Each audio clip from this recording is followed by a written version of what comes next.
안녕하세요, 여러분. 세무회계 실무 2년차 마스터 제2강 시작하도록 하겠습니다. 이번 강의는 4대 보험 심화인데요. 여러분들이 이제 어느 정도 좀 손에 익숙해지시면서 원천세나 4대 보험 관련된 업무들을 다양하게 많이 이제 겪어보셨을 건데요. 그럴 때마다 약간 의문이 드는 그런 점들도 많이 생겼을 것 같아요. 저 같은 경우는 4대 보험에 대해서 어떻게 보면 정말 정확하게 이해를 한 게 사실 한 3년 차 정도 됐던 것 같아요. 그 전에는 시키는 대로만 하고 이해를 못한 상태로 업무를 좀 많이 보고 있었는데 이해를 하고 나니까 훨씬 더 쉽고 재밌어지는 걸 제가 몸소 느꼈기 때문에 그런 부분들 중에 여러분들이 이번에 꼭 이해를 했으면 좋겠다 싶은 것들 한번 이번 시간에 다뤄보도록 하겠습니다. 이번 시간에는 어떤 것을 배워볼 거냐면요.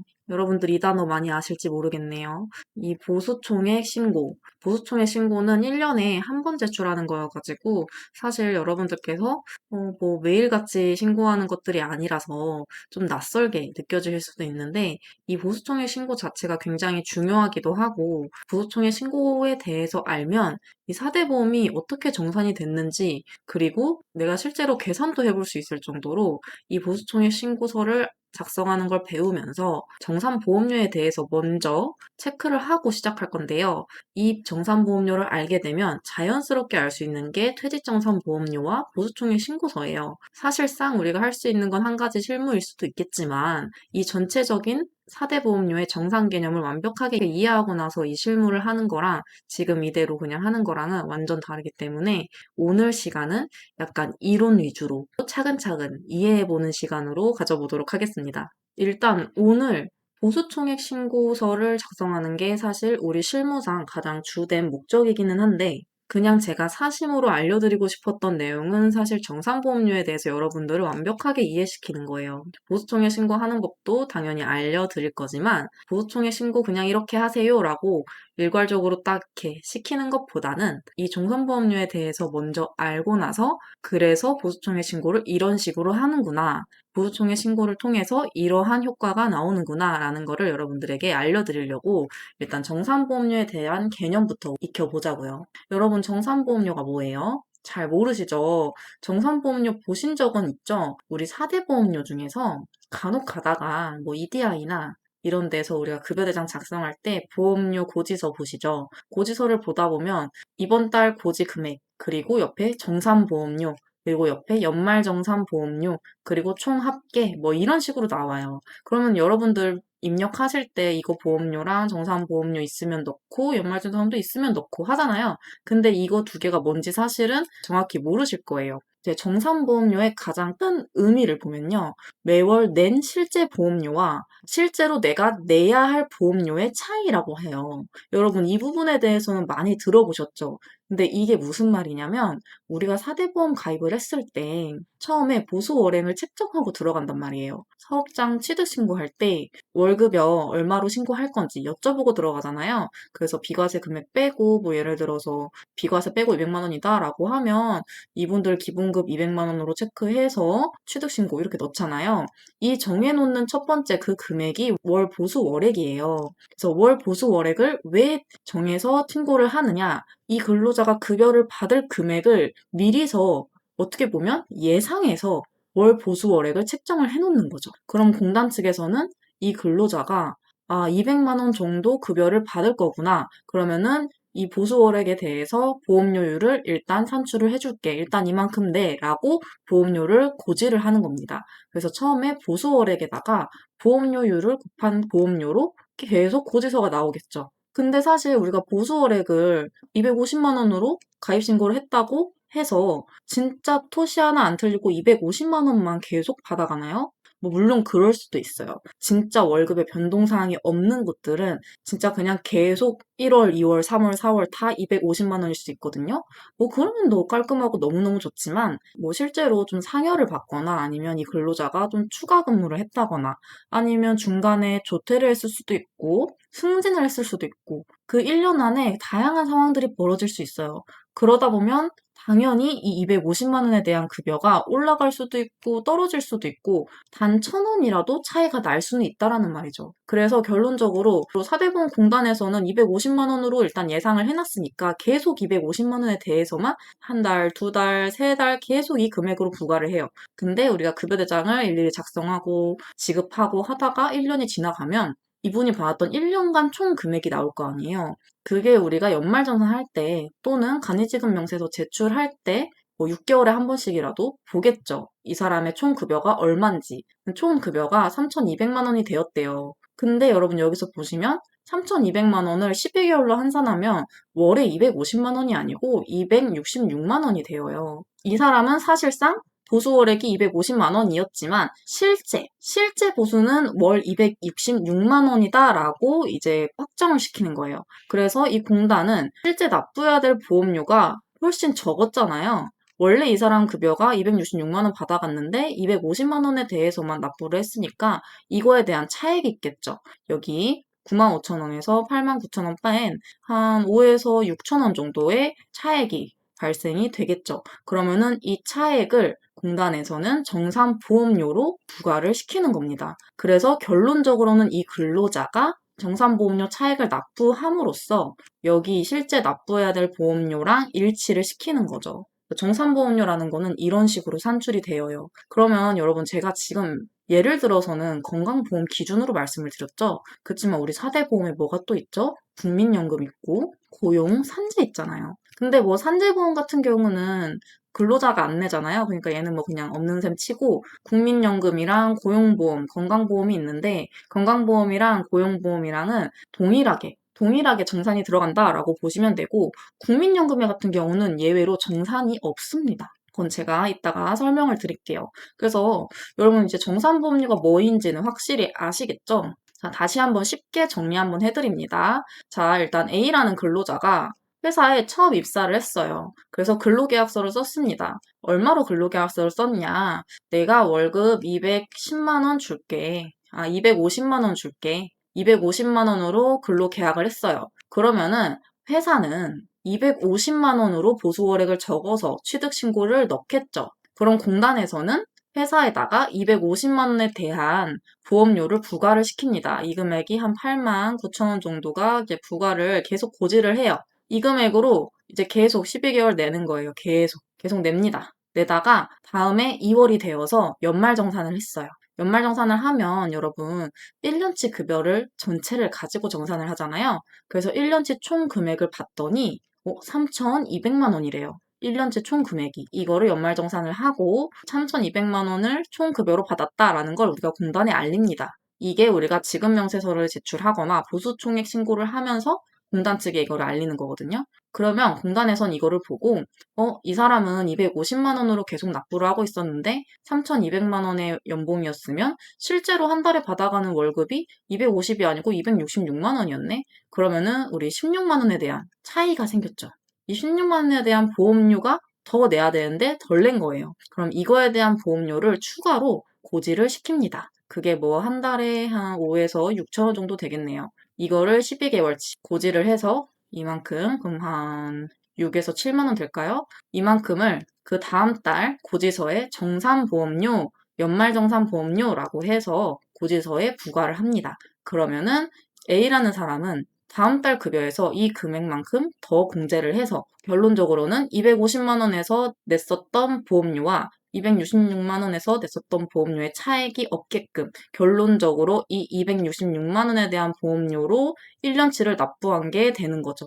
이런 식으로 정산 과정을 걸치는 게 우리 4대 보험입니다. 자, 그러면 여기서 여러분들 궁금해하실 점이 있을 것 같아서 보수월액 변경 신고를 하면요. 그쵸? 우리가 정산보험료가 나오는 이유는 어쨌거나 내가 처음에 신고할 때 이 보수월액과 내가 실제로 급여대장에 작성해서 받았던 금액에 차이가 생겨서 그런 거잖아요. 그럼 매달 보수월액 변경 신고를 하면 그때그때 보험료가 바뀌니까 정산보험료가 안 나오는 거 아닌가요? 정확해요. 맞습니다. 그렇게 하면 당연히 정산보험료 나오지 않죠. 그렇게 되면 당연히 정산보험료 안 나오니까 뭐 급여대장이 매우 깔끔하고 정확해지겠죠. 그치만 이거는 우리 세무대리인이 하기 힘듭니다. 이렇게까지 하는 곳은 실제 노무사를 사용하시는 뭐 약간 큰 중소기업이나 중견기업, 대기업들이 노무사들을 쓰시거든요. 그 노무사분께서 하시는 일이에요. 우리 세무대리인이 매달 그 급여를 얼마가 오르고 얼마가 떨어지고 계산해서 매달 공단에 신고를 하면요. 1년 내내 야근을 하셔야 됩니다. 그래서 그럴 일은 거의 없고 차라리 뭐 몇만 원 아니니까 정산보험료 나오는 그냥 그런 정석대로 신고하는 경우가 정말 많습니다. 신고하는 경우가 굉장히 많습니다. 자, 대신에 제가 정산보험료에 대해 말씀을 드렸는데 사실 정산보험은 국민연금은 하지 않습니다. 아까 보수월의 신고 얘기할 때 이거 1년차 챌린지 들으신 분들은 이거 어디서 들어본 얘긴데? 라고 싶으셨을 거예요. 왜냐면 제가 1년차 강의 때 보수월액 하는 방법을 알려드렸는데요. 거기서도 말씀을 드렸어요. 국민연금은 보수월액 변경 신고를 하지 않는다. 이렇게 보수월액 변경 신고를 하는 경우가 어떨 때냐면 제가 아까 말했던 것처럼 뭐 매달 몇만 원씩 바꿨다고 해서 계속 보수월액 변경 신고를 하는 게 아니고 그냥 이 사람이 뭐 승진을 한다든지 1년에 한 번 연봉 협상을 해서 그냥 장기전으로 급여가 많이 인상된 경우는 우리가 보수월의 변경 신고를 해줘요. 또 근로자도 그걸 원할 경우에는 해줄 때가 있어요. 그럴 때는 사실 국민연금은 보수월의 변경 신고를 할 수 없습니다. 그러니까 뭐 할 수 없다라기보다는 원래 하는 게 아니에요. 해야 되는 그 조건들이 있는데 제가 그거를 한 번 더 설명을 드리자면 여러분도 알고는 계시겠지만 급여의 차이가 20% 이상 나와야 되고요. 그리고 근로자 동의서가 있어야지만 변경 신고를 할 수 있습니다. 그게 아니고서는 중간에 연금보험료로 바꿀 수는 없고요. 그냥 정말 1년에 한 번씩 얘네가 4월이나 5월쯤 그냥 정산을 하거든요. 그때 바뀌는 걸로만 납부를 할 수 있습니다. 이 말은 즉슨 결국 국민연금 같은 경우는 정산을 안 한다는 뜻이에요. 아까 앞서 말했던 정산보험료라는 개념이 국민연금에는 없습니다. 실제로 근무하시다 보면은 그 회사의 직원분이나 거래처 대표님들께서도 굉장히 많이 여쭤보시긴 합니다.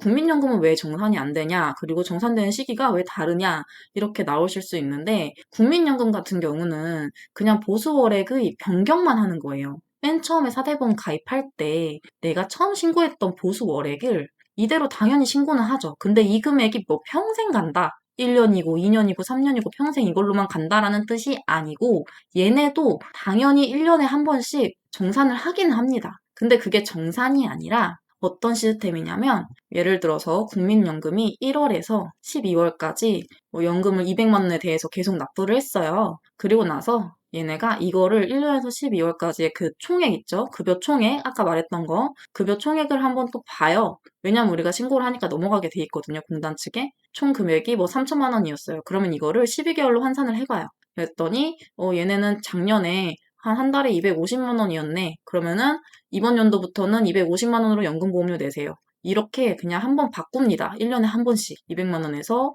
250만 원으로. 그리고 나서 정산보험료가 없잖아요. 그럼 여기서 이 사람이 200만 원으로 납부를 하다가 실제로 250만 원이었는데 그럼 50만 원에 대한 거를 추가로 고지 안 합니다. 국민연금은 안 합니다. 1년에 한 번씩만 그냥 변경을 하는 과정이 있어요. 그래서 그게 보통 4월에서 5월이고요. 이거는 우리가 딱히 뭐 자료를 넘겨주거나 이럴 필요 없이 알아서 국세청에서 자료를 이 사람들이 끌어옵니다. 그래서 우리는 보수총액 신고 당연히 안 하고요. 얘네가 4월에서 5월에 그 정산을 해서 그냥 보수월액만 한번 변경을 시켜요. 그래서 통보서 한번 보내고 한 6월인가 7월부터 그때부터 국민연금은 새로 정산된 국민연금 보험료로 다시 납부를 하게 되는 그런 절차를 가지고 있어요.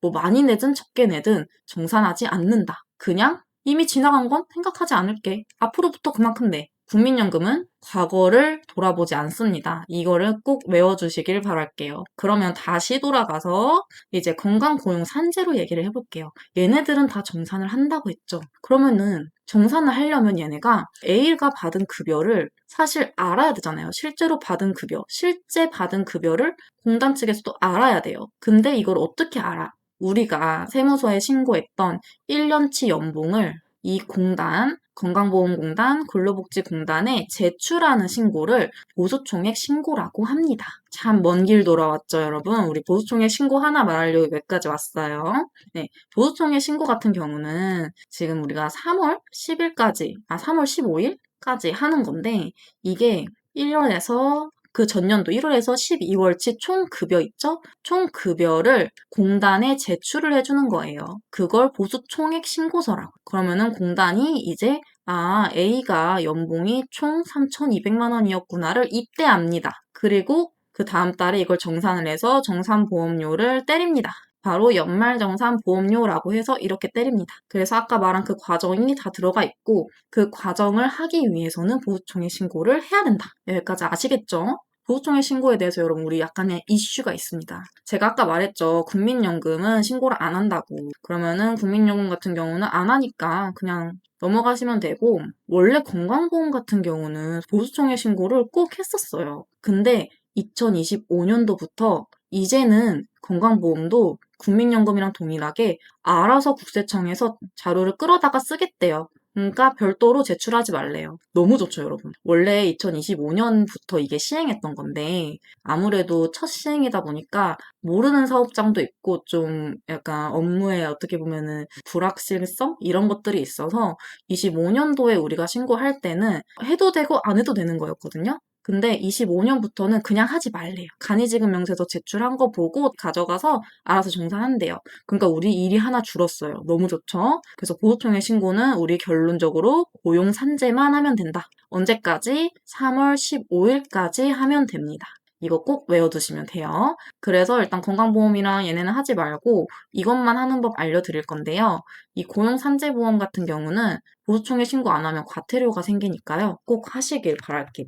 보수총액 신고하는 방법을 알려드리기 전에 우리 퇴직정산에 대해서도 이해하고 넘어가려고 하는데요. 제가 1년차 강의하면서 이 퇴직정산에 대해서 한번 살짝 보여드렸는데 이거에 대한 질문을 너무 많이 받아서 이거는 심화편에 무조건 넣어야겠다 생각하고 제가 다시 가지고 왔습니다. 자, 퇴직정산은 그럼 왜 하나? 이거가 같은 이유예요. 여러분 진짜 단순하게 생각해 보시면 우리가 보수총액 신고하고 공단에서 정산하면은 연말정산보험료라고 제가 이걸로 고지한다고 말했잖아요. 기억 안 나시죠? 여기 연말정산보험료로 부과를 한다 했잖아요. 3, 4월에. 이거는 그 정기신고인 거죠. 신고 기한 안에 해서. 근데 이제는 안 하지만 그래서 2월이나 3월에는 실제로 근무하고 있는 사람들을 그냥 시키지 않아도 공단에서 정산을 해서 정산보험료를 고지를 해요. 근데 퇴직정산 같은 경우는 퇴사하는 시점에 정산을 하는 거예요. 그러니까 아까 말한 연말정산보험료, 보수총액 보험료 이거는 2월에서 3월 그 신고 기한 내에 1년에 한 번 하는 거고 퇴직정산 같은 경우는 그냥 퇴사했을 시점에 정산을 하는 거예요. 그거를 왜 해야 되냐? 이게 정말 간단하거든요. 연간 기준이라는 게 아까 내내 말했던 1월에서 12월 그 3,200만 원 기억나시죠? 이 연간 기준으로 정산을 하는 거고 대신에 재직 기간으로 정산을 하는 것은 A라는 근로자가 1월에서 9월 달에 퇴사를 해가지고 9개월밖에 안 다닌 거예요. 그래서 이 9월 달까지만 끊어서 정산을 하는 거죠. 아까 같은 경우는 봐봐요. 3,200에다가 나누기 뭐 12개월로 환산해가지고 월에 266만 원이다 이랬잖아요. 이거를 9개월로 나누는 거죠. 9개월치 받은 것만 이렇게 해가지고 9개월치만 나눠서 정산을 하는 거죠. 그러니까 그냥 보수총액 신고를 이 퇴직정산 같은 경우는 근로자가 퇴사를 해서 우리가 상실신고를 넣었어요. 공단에 상실신고를 넣으면 그 다음 달 고지할 때 공단에서 퇴직정산 보험료를 정산을 해서 고지를 합니다. 그 사람만. 그래서 그 사람이 퇴사하고 마지막 달 급여에 퇴직정산 보험료까지 그 급여 대장에 반영이 돼서 납부를 하거나 환급을 받거나 할 수 있게끔 그렇게 실무상 그렇게 돌아가고 있어요. 그래서 퇴직정산을 꼭 해야지만 그 근로자가 퇴사를 하고 나서도 추가로 납부해야 되는 보험료가 안 생기는 겁니다. 그래서 이게 그거예요. 이게 우리가 자주 사용하는 위아고에 있는 4대 보험 상실신고서거든요. 상실신고서 보시면 국민연금에 상실연월일 놓고 하잖아요. 근데 얘네들 있죠. 건강보험이랑 고용산재보험에는 보수총액을 넣으라고 되어 있어요. 이게 무슨 말이냐면 여기서 넣는 보수총액을 이걸 보고 퇴직정산을 하겠다는 거예요. 그러니까 보수총액 신고를 퇴직하는 시점에 하는 거죠. 상실신고서랑 같이 이거를 작성해서 공단에 접수를 하면 국민연금은 뭐 없으니까 안 한다고 했죠. 국민연금은 정산 안 해요. 그냥 한 달치 전액 냅니다. 중도퇴사를 해도. 근데 건강보험이랑 고용산재보험 얘네 각 공단에서 이제 이거를 보고 정산을 한 다음에 다음 달 고지서에 반영을 해서 때립니다. 그거를 알고 계시면 되세요. 그래서 퇴직정산 보험료를 제가 모의 계산하는 법도 알려드리고 있는데요. 이거를 왜 알려드리냐면 상실신고할 때 미리의 날짜에 우리가 상실신고를 할 수가 없잖아요. 만약에 A라는 근로자가 1월 31일에 퇴사를 했으면 1월 31일 이후부터만 신고를 할 수 있어요. 우리가 퇴직정산을 할 때 모의계산으로 직접 하지 않아도 사실 여기 보험료 자료 재정소 신청서 여기를 통해서 퇴직정산을 공단 측에 요청을 할 수는 있어요. 그러면 공단 측에 요청을 하면 하루 이상 지난 후에 이제 뭐 여기 받은 문서 여기로 퇴직정산 보험료가 오거든요. 그렇게 되면은 이걸 받아서 급여대장에 입력을 해주셔도 되지만 만약에 그럴 시간이 없다. 이 사람이 퇴사한 것을 거래처에서 너무 늦게 알려줬어요. 그래서 급여가 당장 오늘 나가야 되는데 상실신고를 아직 접수를 못한 거야. 그런 경우에 어떻게 해야 돼요? 퇴사하고 나서 나중에 보험료 돌려달라고 하면 좀 그렇잖아요, 근로자한테. 그럴 때 바로 이 모의계산을 쓰는 겁니다. 사실 실무자들은 모의계산을 더 많이 사용할 거예요, 이것보다는. 이게 너무 오래 걸리고 해서. 그래서 이런 경우는 제가 여기 이렇게 타고 이 사이트에 들어가시면 퇴직정산 체크하고 여기에다가 퇴직정산 체크하고 정산연도, 퇴사하는 연도 하고 입사일, 상실일, 그리고 정산연도 보수총액, 근무월수, 납부한 보험료를 입력을 하면 퇴직정산 보험료가 계산이 돼서 나와요. 여기 있는 금액만 제대로 잘 입력하면은 고지서에 나오는 금액과 동일하고 오차가 없으니까 그냥 그거를 급여대장에 그대로 반영하시면 됩니다. 자, 그러면 우리 퇴직정산까지 제가 말씀을 드렸는데요. 이제는 실무로 들어가서 보수총액 신고하는 방법 알려드리도록 하겠습니다. 이 인사급여 탭에 들어가셔서요. 여기 사회보험 관리 가시면 여기 있어요. 총액 신고서라고 여기 고용산재보험 보수총액 신고서 있죠. 그리고 건강보험 있고 국민연금 있는데요. 국민연금 소득총액 이거는 대표자가 하는 거고 이거는 나중에 종소세 하고 나서 알려드릴 거고요. 건강보험 이 보수총액 통보서 이거 같은 경우는 이번 연도에 없어진 거라서 없어진 지 얼마 안 돼서 아직은 있어요. 그렇기 때문에 이거는 뭐 우리가 입력은 안 하니까 보지 않으셔도 되고 요것만 들어가시면 됩니다. 여기에 딱 들어가 보시면 제가 아까 설명드린 내용이 이 신고서 안에 다 들어가 있거든요. 자, 보수총액 신고를 한다. 그러면 여러분 보수총액 신고를 해야 되는 대상자도 한번 파악을 해봐야겠죠? 당연히 누구겠어요? 여러분, 고용산재보험을 가입하고 있으면 그냥 다 하시면 돼요. 아시겠죠? 그래서 보통 고용산재를 가입한다라고 하면 4대 보험 가입자, 그리고 이륜근로자, 이 두 가지가 보수총액 신고를 해야 되는 대상자다라고 보시면 되고, 여러분들 보수총액 신고할 때 되면은 여러분들 기장업체 중에서 4대 보험 가입자랑 이륜근로 있는 곳들만 추려가지고 이거 작성해 주시면 됩니다. 처음에 들어와서 그러면은 사업장을 불러와요.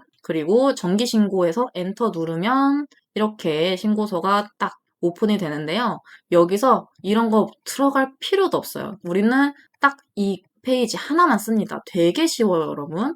여기 들어가서 불러오기 있죠. 불러오기 할 건데 이게 뭐냐면 여기 이 수당 같은 경우는 우리가 급여대장 작성할 때 수당이랑 공제 등록하잖아요. 거기 내가 등록했던 수당들이 다 불러와지는 거예요. 뭐 여기까지만 있는 곳도 있을 수도 있고 이 밑에 있는 곳도 있을 수도 있고 더 있는 곳도 있겠죠? 이거는 그냥 뭐 그렇다라는 거고요.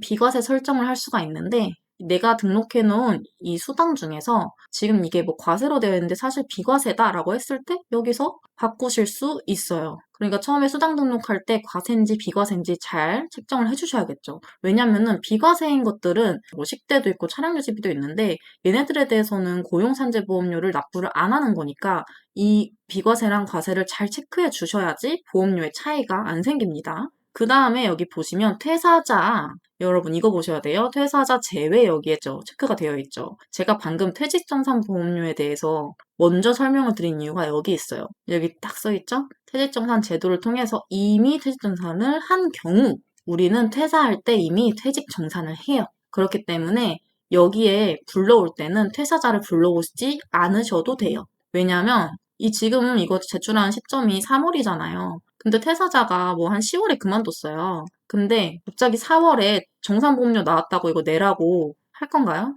못하죠. 퇴직 시점에 정산을 이미 했으니까 이 사람들은 안 해도 돼요. 퇴사자 빼고 이렇게 자동으로 불러와지는데 불러오게 했을 때는 현재 근무 중인 사람들만 불러와주면 됩니다. 현재 근무 중인 사람들이 불러왔다. 그러면은 여기서 확인해야 될 거 취득한 날짜나 보수총액. 이 보수총액이 제일 중요해요. 이 보수총액이 딱 맞게 들어와 있는지 체크를 해줍니다. 이거 체크 어디서 하는지, 어디서 하냐면, 이 연말정산 근로소득 원천징수 영수증 여기 가시면 제일 확인하기 편하십니다. 중도랑 연말이 구분이 되어 있어요. 그러니까 중도 퇴사자들은 안 볼 수 있어요. 여기 중도에 있으니까. 연말에서 요 전체 사원을 불러오면요. 여기에 나와요. 여기 총급여. 이거를 보고 보시면 돼요. 여기 인원수도 여기 나오거든요. 그러면 이 금액이랑 일치한지 보면 되는데 아마 일치하지 않아요. 그쵸? 일치하지 않는 이유 나와야 되는데 바로 고용산재를 가입하지 않은 사람이 있기 때문이에요. 보통 어느 분이시겠어요? 대표자의 가족이겠죠. 대표자의 가족들은 고용산재를 가입을 안 하잖아요. 그래서 그분들 급여는 빼고 들어오는 거예요. 그래서 아마 여기가 지금 법인사업자니까 법인의 대표겠죠? 법인 대표 급여를 한번 빼보는 거예요. 법인 대표 급여 중에 우리 과세만 들어가는 거니까 이 금액 있죠? 이 금액을 한번 빼볼게요. 여기서 총 금액 이거 505 88372. 짠, 이렇게 더했을 때 보면 지금 이 사람 가족의 급여예요. 가족급여 받으시는 분 포함해주고 나머지 거 우리 고용산재 가입되어 있는 사람들 거 더해주니까 여기 전체 금액과 일치하네요. 그러면 여기 전체 금액이 맞다는 거 이해되셨죠? 아, 그리고 여러분 여기서 또 보니까 지금 이 금액과 이 금액이 달라요. 고용이랑 산재는 세트인데 다릅니다. 그래서 확인을 해보면 이렇게 산재는 들어가 있고 고용보험은 안 들어가 있는 직원이 있어요. 그러면 이거는 여러분들께서 직접 확인을 하셔가지고 둘 다 들어가는 게 맞다라고 하면 둘 다 써야 되고 둘 다 들어가는 게 아니다라고 하면 제외를 해줘야 되는데요. 이분 같은 경우는 대표자의 가족이기 때문에 고용보험을 안 들어갔어요. 근데 산재보험엔 왜 들어가 있지? 급여대장에 산재를 안 넣기 때문에 아마 사원 등록에 여기 보시면 고용보험 적용은 부과되어 있는데 산재보험 적용이 여로되어 있어서 이쪽으로 불러와진 것 같아요. 그래서 이 사람은 결론적으로 고용이랑 산재가 가입이 안 돼 있는 사람이기 때문에 이 보수총액 신고 자체도 할 필요가 없거든요. 그래서 이 사람은 삭제를 해주면 됩니다. 이렇게 결론적으로는 뭐다? 와가지고 봤을 때 고용산재에 가입되어 있지 않는 사람들은 전부 지워줘야 됩니다. 그게 보통 근로자의 가족, 대표자의 가족이 있겠죠. 그래서 이렇게 해서 이 금액과 이 금액이랑 다 일치한지 이게 들어가야 되는 사람들 다 일치한지 봐주시고 그리고 일용 근로자가 있다라고 했을 경우에는 여기에 이렇게 불러지거든요. 주민번호나 성함 안 들어가고 그냥 총 급여액만 들어갑니다. 그렇기 때문에 이거는 급여만 제대로 총액만 잘 맞게 들어가는지 확인만 해주시고 여기는 일용직이 없어서 안 불러와지는데 만약에 일용직이 있었다라고 하면 이런 식으로 불러와지거든요. 이런 식으로 급여가 불러와지면 여기 일용근로자 보수총액 있잖아요. 여기 일용근로자 보수총액에다가 이 금액 똑같이 또 입력을 해주시면 됩니다. 여기 합계 금액이랑 요거 이렇게 해주시고 산재보험도 똑같이 해주시면 되겠죠. 이런 식으로 일용근로자 또는 사대보험 가입자 중에서 고용산재를 가입했던 사람들의 총 보수총액을 입력을 해서 그대로 이거를 팩스로 제출을 하면 보수총액 신고는 끝납니다. 보수총액 신고 진짜 별거 없죠. 이렇게 해주시면 된다라고 생각해 주시면 되고요. 자, 그래서 마지막으로 우리가 보수총액 신고도 했고 퇴직 전산까지 했다라고 했을 때 보험료가 그 다음 달에 고지가 되겠죠. 보통 언제 고지되냐면 우리가 3월 15일까지 제출을 하잖아요. 그럼 우리 4월 달 거 나올 때 정산이 되실 거예요. 그래서 그럴 때 이렇게 고지서가 나오면 제가 이거는 아직 연말정산 보험료가 안 나와서 여기 나와 있는 거를 지금 못 찾았는데 아마 그때 고지가 되면 이 연말정산 보험료의 금액이 쭈루루루 이렇게 나올 거예요. 쭈루루루. 그러면은 이 금액을 여기 수당 공제 항목 급여 대장에 우리 반영해줘야 되잖아요. 그 달 급여 대장에다가 공제 항목을 따로 만들어요. 건강보험 정산이나 아니면 중도퇴사자 정산이나 뭐 두 개 합쳐서 쓰셔도 상관없어요. 이거를 따로 만들어서 여기다가 이 정산된 금액만큼 입력을 해주시면 결론적으로는 이 근로자가 발생한 보험료의 차액분까지 다 본인의 급여에서 납부를 하게 되시는 거겠죠. 그래서 보수총액 신고를 하고 중도퇴사 정산까지 했을 때 이대로 놔두는 거 아니고 급여 대장으로 입력을 해주는 것까지 꼭 봐주셔야 된다. 이렇게 알고 계시면 될 것 같아요. 자, 여러분, 그러면 이번 시간에는 우리 4대 보험에 대해서 조금 더 깊게 파헤쳐 보는 시간 가졌는데요. 이게 좀 내용이 좀 어렵기는 한데 1년치 한번 겪어보시면 나중 돼서는 계산기만 두드려도 이 사람의 보험료가 얼마가 나올지 다 계산이 되실 거예요. 자, 그러면 여러분, 다음 시간에는 4대 보험에 대해서 더 깊은 내용으로 찾아오도록 하겠습니다. 감사합니다.